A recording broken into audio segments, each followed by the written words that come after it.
Assalamualaikum warahmatullahi wabarakatuh. Perkenalkan, nama saya Rozalina, anggota Latsar CPNS Kabupaten Mukomuko tahun 2021. Pada kesempatan ini, saya akan mencoba mengimplementasikan nilai dasar anti korupsi serta merangkum materi anti korupsi. Yang pertama, materi anti korupsi. Apa itu korupsi? Kata korupsi berasal dari bahasa Latin yaitu corruptio yang artinya kerusakan, kebobrokan, dan kebusukan. Sedangkan dalam bahasa Yunani, corruptio, perbuatan yang tidak baik, buruk, curang, dapat disuap, tidak bermoral, menyimpang dari kesucian, melanggar norma-norma agama, material, mental, dan umum. Ciri-ciri korupsi. 1. Dilakukan oleh lebih dari satu orang. 2. Merahasiakan motif atau ada keuntungan yang diraih.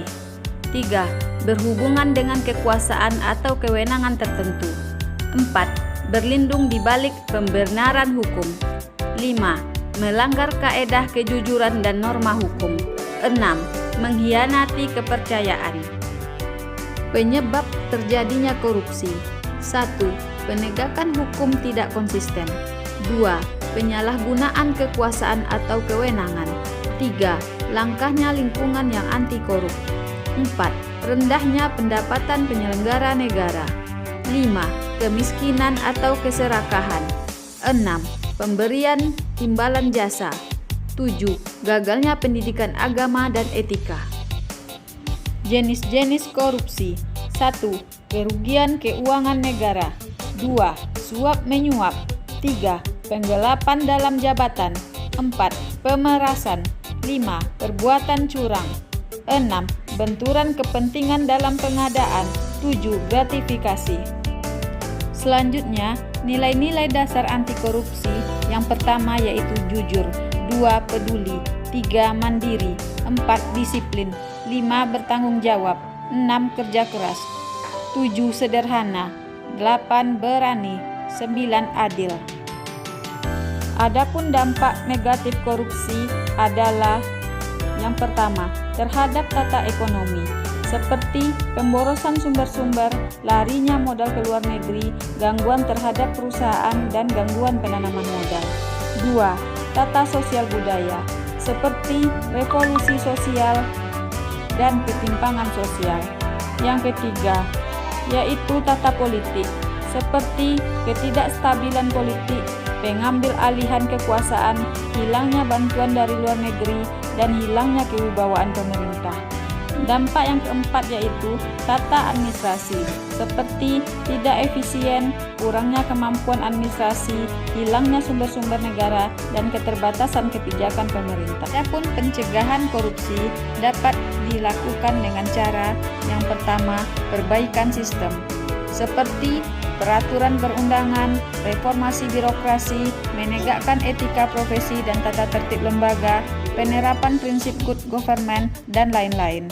Yang kedua, perbaikan manusia, seperti memperbaiki moral, meningkatkan kesadaran hukum, mengentaskan kemiskinan, memilih pemimpin yang bersih, jujur, dan anti korupsi, dan lain-lain. Selanjutnya, implementasi dari nilai dasar anti korupsi di tupoksi saya sebagai staf keuangan di Rumah Sakit Umum Daerah. Yang pertama, nilai jujur. Nilai jujur harus diterapkan sebagai staf keuangan. Contohnya dalam pembuatan buku kerja umum sesuai dengan SPJ yang ada. Yang kedua, nilai peduli. Nilai peduli dapat diterapkan saat teman kerja mengalami kesulitan dengan cara mendengarkan keluhannya dan berbagi ilmu untuk membantu kesulitannya. Ketiga, mandiri, yaitu mengerjakan tugas dan menyelesaikannya tepat waktu tanpa menunggu perintah atasan terlebih dahulu. Selanjutnya, meningkatkan kemampuan dan potensi diri dalam melaksanakan tugas. 4. Disiplin. Contohnya, datang ke tempat kerja tepat waktu, memakai pakaian dinas sesuai dengan aturan yang berlaku. 5. Tanggung jawab. Nilai tanggung jawab wajib diterapkan sebagai seorang staf keuangan, yaitu bertanggung jawab terhadap laporan yang dibuat. 6.